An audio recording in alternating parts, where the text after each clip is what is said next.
Shalom Bapak Ibu Saudara yang diberkati Tuhan, kita bersyukur dan kita berterima kasih untuk tengah pekan ini kita masih diberikan kesempatan untuk bersama-sama beribadah. Saudara yang diberkati Tuhan, sebelum kita memulai ibadah kita, saya mengajak kita semuanya untuk tundukkan kepala kita dan kita berdoa. Bapa di surga, kami hendak memuji, memuliakan Tuhan.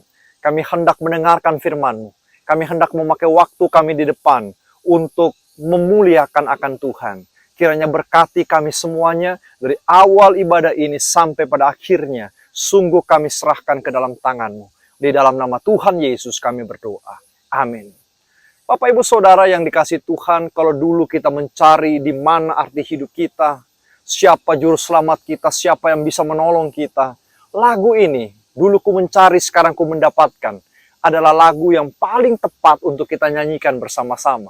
Sebagai sebuah memori dalam hidup kita, bahwa Tuhan memang betul, hari ini aku mendapatkanmu, dan aku tidak seperti dulu lagi. Hidupku diubahkan Tuhan, menjadi hidup yang baru, sebab aku mengenalmu.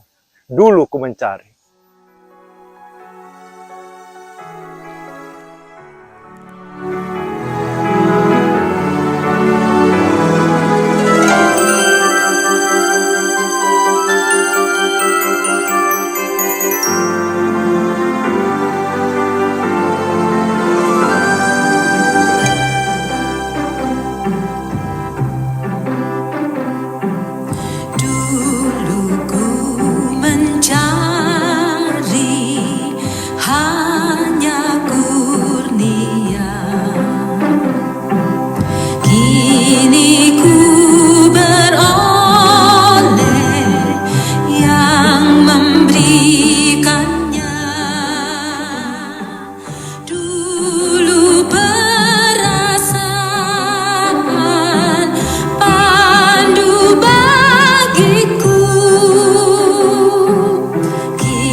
Saudara, Paskah berarti harapan.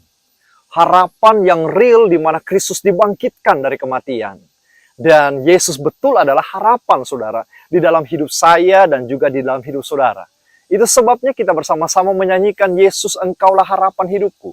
Sebagai sebuah ekspresi jiwa kita, di mana kita bersyukur kita memuliakan Dia. Satu-satunya pegangan hidup kita. Satu-satunya sumber pengharapan di dalam hidup setiap kita. Yesus Engkaulah harapan hidupku.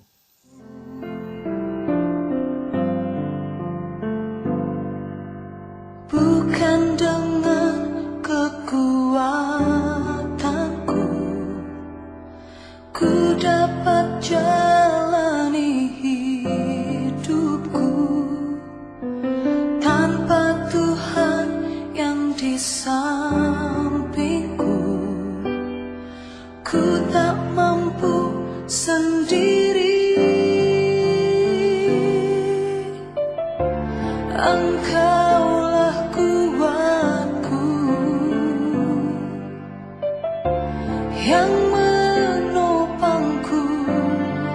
Ku pandang wajah-Mu dan berseru, pertolonganku datang dari-Mu.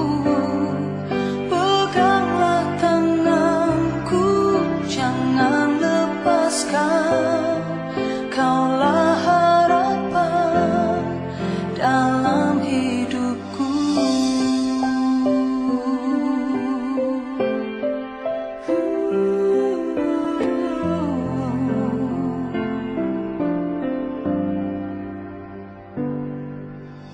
Bukan dengan kekuatanku ku dapat jalani hidupku tanpa Tuhan yang di sampingku. Ku tak mampu sendiri. Engkaulah kuatku yang menopangku. Ku pandang wajah-Mu dan berseru, pertolonganku datang dari-Mu. Peganglah tanganku, jangan lepaskan.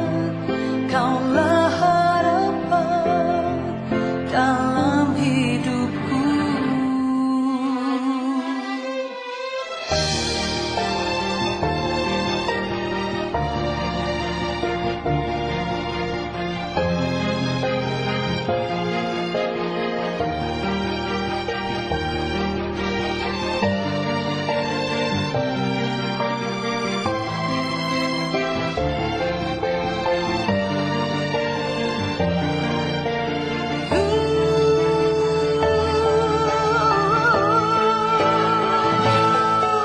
Ku pandang wajah-Mu dan berseru, pertolonganku datang dari-Mu.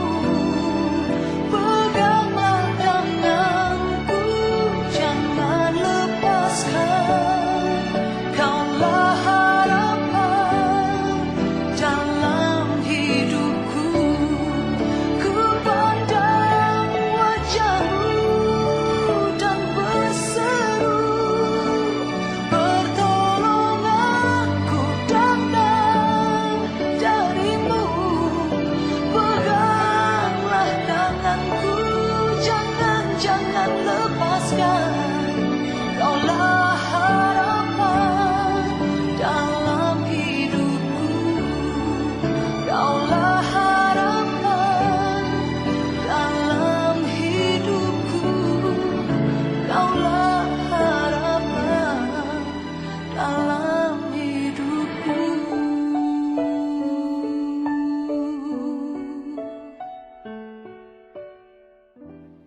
Bapak Ibu Saudara yang dikasihi Tuhan, sebelum kita bersama-sama mendengarkan firman Tuhan, sekali lagi saya mengajak kita untuk tundukkan kepala kita dan kita berdoa. Bapa di surga, kami hendak mendengarkan akan firman-Mu. Kiranya Roh Kudus menolong kami, agar kami mengerti apa yang Tuhan ingin sampaikan kepada setiap kami. Tuhan berbicaralah, kami sudah siap mendengarkan. apa yang firman-Mu ingin katakan kepada kami. Di dalam nama Tuhan Yesus kami berdoa. Amin. Bapak Ibu Saudara, saya mengajak kita bersama-sama di dalam suasana Paskah ini membuka firman Tuhan dari Lukas 24 ayat 13 sampai ayatnya yang ke-35, Bapak Ibu Saudara. Pada hari itu juga, dua orang dari murid-murid Yesus pergi ke sebuah kampung bernama Emmaus, yang terletak kira-kira 7 mil jauhnya dari Yerusalem. Dan mereka bercakap-cakap tentang segala sesuatu yang telah terjadi. Ketika mereka sedang bercakap-cakap dan bertukar pikiran, datanglah Yesus sendiri mendekati mereka, lalu berjalan bersama-sama mereka. Tetapi ada sesuatu yang menghalangi mata mereka sehingga mereka tidak dapat mengenal Dia. Yesus berkata kepada mereka, "Apakah yang kamu percakapkan sementara kamu berjalan?" Maka berhentilah mereka dengan muka muram. Seorang dari mereka namanya Kleopas menjawabnya, "Adakah engkau satu-satunya orang asing di Yerusalem yang tidak tahu apa yang terjadi di situ pada hari-hari belakangan ini?" Kata Yesus kepada mereka, "Apakah itu?" Jawab mereka, "Apa yang terjadi dengan Yesus, orang Nazaret? Dia adalah seorang nabi yang berkuasa dalam pekerjaan dan perkataan di hadapan Allah dan di depan seluruh bangsa kami. Tetapi imam-imam kepala dan pemimpin-pemimpin kami telah menyerahkan Dia untuk dihukum mati, dan mereka telah menyalibkannya, padahal kami dulu mengharapkan bahwa Dialah yang datang untuk membebaskan bangsa Israel.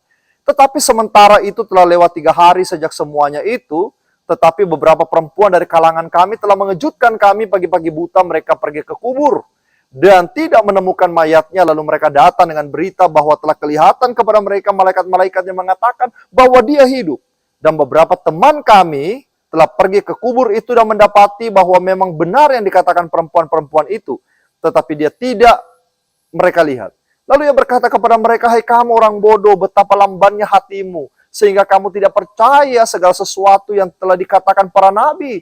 Bukankah Mesias harus menderita semuanya itu untuk masuk ke dalam kemuliaannya?" Lalu Yesus menjelaskan kepada mereka apa yang tertulis tentang Dia di dalam seluruh kitab suci, mulai dari kitab-kitab Musa dan kitab segala nabi-nabi. Mereka mendekati kampung yang mereka tuju. Lalu Ia berbuat seolah-olah hendak meneruskan perjalanannya. Tetapi mereka sangat mendesaknya, katanya, "Tinggallah bersama-sama dengan kami, sebab hari telah menjelang malam dan matahari hampir terbenam." Lalu masuklah Yesus untuk tinggal bersama-sama dengan mereka. Waktu Ia duduk dengan mereka, Ia mengambil roti, mengucap berkat, lalu memecah-mecahkannya dan memberikannya kepada mereka. Saudara, ketika itu terbukalah mata mereka dan mereka mengenal Dia. Tetapi Ia lenyap dari tengah-tengah mereka. Kata mereka seorang kepada yang lain, "Bukankah hati kita berkobar-kobar ketika Ia berbicara dengan kita di tengah jalan dan ketika Ia menerangkan kitab suci kepada kita?" Lalu bangunlah mereka dan terus kembali ke Yerusalem. Di situ mereka mendapati ke-11 murid itu. Mereka sedang berkumpul bersama-sama dengan teman-teman mereka. Kata mereka itu, "Sesungguhnya Tuhan telah bangkit dan telah menampakkan diri kepada Simon." Kedua orang itu pun menceritakan apa yang terjadi di tengah jalan dan bagaimana mereka mengenal Dia pada waktu Ia memecah-mecahkan roti. Bapak Ibu yang dikasihi di dalam Tuhan, di dalam suasana Paskah ini masih terasa spirit kebangkitan Kristus di dalam hidup kita. Namun Bapak Ibu Saudara, jangan sampai Paskah itu menjadi sebuah rutinitas tahunan. Artinya tidak terasa di dalam kehidupan kita. Dan kita melewati tahun-tahun kita seolah-olah Kristus bangkit itu hanya sebatas wacana, sebatas berita di mimbar, tetapi tidak sampai, saudara, di dalam hati dan perasaan kita. Saudara, di dalam kisah perjalanan Emmaus mengajar kita melihat perjumpaan yang mengubahkan hidup banyak orang, khususnya hidup para murid pada waktu itu. Yang menarik adalah yang pertama, pada hari itu juga adalah hari, kalau kita baca konteksnya, di mana wanita-wanita yang kemarin telah melihat kubur kosong itu, lalu kemudian memberitakan kepada mereka, dan perjalanan Emmaus ini pun dilakukan oleh kedua murid yang mendengarkan berita itu. Tetapi mereka berpikir bahwa wanita itu omong kosong, seperti firman yang disampaikan pada teks-teks yang sebelumnya, saudara. Dan malaikat itu berkata, "Apa yang kamu cari?" Lalu yang kamu cari itu sudah bangkit dari antara orang mati. Saudara, hal yang besar ini, kebangkitan ini, kalau kita balik maju di dalam teks kita sebelumnya, justru diberitakan lebih dulu kepada perempuan-perempuan. bukan laki-laki. Dalam notabene ini adalah mereka yang masuk di dalam kelas 2 atau bukan menjadi pribadi-pribadi yang prioritas. Tetapi justru dengan kelompok orang seperti inilah Yesus lebih dulu memberitakan kebangkitannya. Saudara, kalau kita perhatikan juga bagian yang menarik di sini adalah murid-murid Yesus yang mengerti Yesus mati, lalu menganggap bahwa wanita itu omong kosong memberitakan kematian Yesus, kebangkitan Yesus maksud saya. Lalu kemudian mereka meninggalkan rumah bersama itu satu persatu. Lalu mereka mencari pekerjaan atau kembali di dalam pekerjaan mereka sebelumnya, Bapak Ibu Saudara. Tetapi kalau kita perhatikan, perjalanan Emmaus ini adalah perjalanan yang membalikkan keadaan yang kemarin mereka berpikir akan mencari pekerjaannya, meninggalkan hidup spiritualitasnya bersama Yesus, dan Emmaus inilah awal di mana perjalanan atau pemikiran itu dibalik Tuhan untuk kembali kepada spiritualitas yang benar.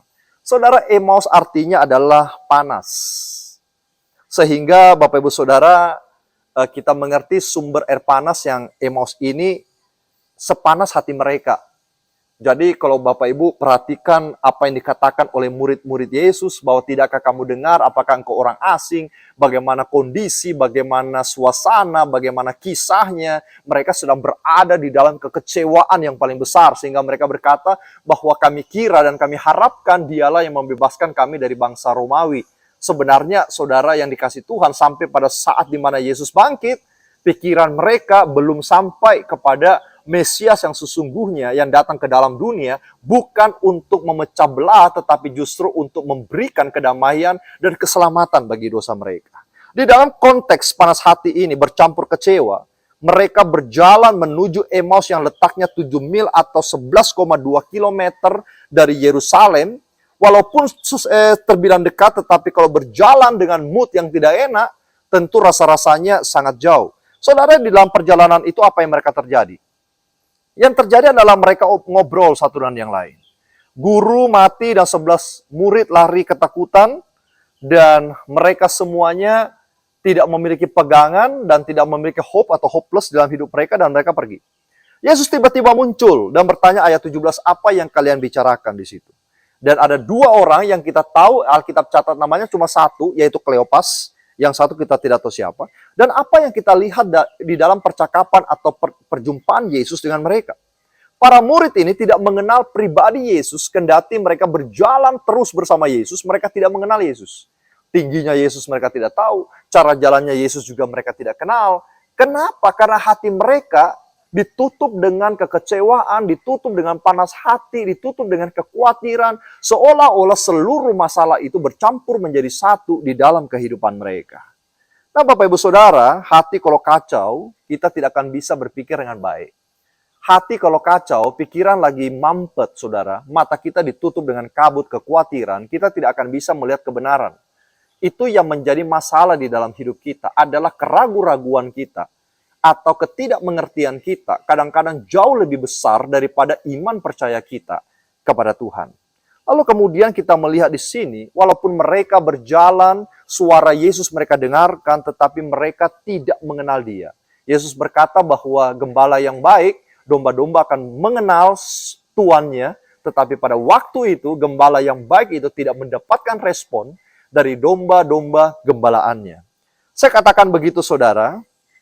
Kekecewaan mereka, harapan mereka yang tidak tercapai, panas hati muncul dan lain sebagainya, dan mereka sudah terlanjur masuk di dalam kelompok Yesus. Mereka dikejar oleh orang Romawi dan mereka DPO, daftar pencarian orang, dan mereka pasti berada di dalam kondisi yang takut. Saudara, apa yang mereka harapkan dari Yesus sebenarnya adalah keuntungan mereka sendiri, bukan keselamatan jiwa mereka. Mereka tidak paham itu. Seringkali saudara, saya dan saudara mungkin terjebak mengikuti Yesus karena menginginkan sesuatu. Orang sakit, berdoa, Tuhan sembuhkan aku. Kalau aku sembuh, aku melayani Tuhan. Kalau aku sembuh, aku mau hidup bersama Tuhan. Kalau saya sembuh Tuhan, maka seluruh hidup saya berikan pada Tuhan. Anak saya, seluruh harta saya, rumah saya untuk ibadah kepada Tuhan, dan lain sebagainya. Dan Tuhan menjamah saudara, Tuhan sembuhkan saudara, Tuhan pulihkan saudara, dan saudara bisa berdiri kembali, saudara sehat kembali, tidak ada sakit penyakit dalam badan saudara. Saudara, pertanyaan yang paling besarnya adalah, apakah kita masih mengingat Tuhan, atau kita justru melupakan Tuhan di situ? Saudara, Yesus mengatakan kalimat keras di sini, hai kamu orang bodoh, stupid. Bukan lagi tidak bijaksana, tetapi di sini kata-katanya memang betul-betul menunjukkan bahwa kamu bodoh. Kenapa? Di dalam ayat 27, Yesus kembali menjelaskan seluruh kitab suci kepada mereka. Padahal mereka sudah mengerti semuanya. Kembali dijelaskan kepada mereka. Dan kalau saudara ingat, Yesus pernah berkata bahwa aku akan dibawa ke Yerusalem, diserahkan ke imam-imam tua-tua, lalu kemudian ditangkepin, disiksa, lalu dibunuh dan bangkit pada hari ketiga. Yesus ngomong itu dengan jelas, tetapi mereka lupa semuanya itu. Sepanjang jalan, Bapak Ibu Saudara, sepanjang jalan yang cukup jauh, mereka sampai di rumah dan mereka masih toh tidak mengenal siapa yang berjalan bersama-sama dengan mereka. Sampai ketika Yesus duduk makan bersama mereka, memecahkan roti, memori itu tiba-tiba keluar dan mereka mengingat, ini Yesus. Lalu waktu itu kita melihat sebuah adegan yang begitu indah sekali. Mereka sadar dan mereka lihat Yesus sudah tidak ada. Yesus menghilang begitu rupa. Dan Yesus di dalam Alkitab juga dicatat, dia masuk di rumah di mana semua pintu terkunci. Dan dia bisa masuk dan dia bisa keluar. Tidak satu orang pun yang tahu. Saudara, waktu itu dua orang ini langsung lari kepada murid-murid yang lain. Dia berkata, mungkin dia berkata dialognya seperti ini, apa yang dikatakan perempuan-perempuan itu kemarin, tadi pagi, itu benar sekali. Bahwa apa yang engkau cari, Yesus yang engkau cari, yang bangkit dari antara orang mati, itu sudah tidak ada lagi. Tetapi dia sudah bangkit seperti apa yang dia katakan. Dan kami melihatnya sendiri, bahkan berjalan bersama-sama dengannya. Sukacita itu lahir dan muncul begitu besar di dalam kehidupan mereka, saudara. Berarti, kalau Yesus hidup di dalam hidup saudara dan hidup saya, harusnya hidup kita berubah luar biasa. Harusnya hidup kita sungguh-sungguh bisa melihat kemuliaan dan kasih itu di dalam kehidupan kita. Kalau Yesus betul-betul ada di hatimu hari ini, tidak ada satupun yang dapat membuat kita ragu-ragu atau khawatir, saudara. Tidak satupun yang bisa mencuri sukacita itu dari Tuhan. Karena ketika Tuhan bangkit, saudara menang. Ketika Tuhan bangkit, kita dibebaskan. Ketika Tuhan bangkit, kita diselamatkan. Lebih daripada bebas dari penjajahan Romawi, tetapi bebas daripada kutukan dosa. Ini jauh lebih berharga, ini jauh lebih penting daripada segala sesuatu yang pernah saudara pegang di dalam hidup saudara. Kita punya jabatan, saudara punya materi, saudara punya begitu banyak modal. Semua itu tidak akan berguna apabila Paskah itu, kebangkitan itu, kuasa itu tidak hidup di dalam hidup saudara pada hari ini. Marilah kita katakan kepada Tuhan, saudara, Paskah tahun ini mengubah hidupku untuk menjadi lebih baik. Dan Paskah tahun ini membuat saya bisa keluar dari segala pergumulanku. Sebab saya percaya Tuhan bersama-sama saya. Di dalam nama Tuhan Yesus kita bersyukur. Saudara, mari kita sama-sama tundukkan kepala kita dan kita berdoa. Bapa di surga, kami bersyukur dan kami berterima kasih untuk kesempatan ini. Sebab Engkau memberikan kami hidup yang baru di dalam Tuhan. Perjumpaan itu mengangkat kami dan memberitahukan kami. Kami sahabat Tuhan. Kami orang yang beruntung. Kami orang yang berharga. Kami berdoa Tuhan untuk semuanya yang menonton hari ini. Biarlah Tuhan jamah tubuh mereka. Tuhan berikan kesehatan, kekuatan. Lepaskan dari segala penderitaan dan masalah. Dan kami semuanya bisa hidup berbahagia bersama dengan Engkau. Di dalam nama Tuhan Yesus kami berdoa dan bersyukur. Amin.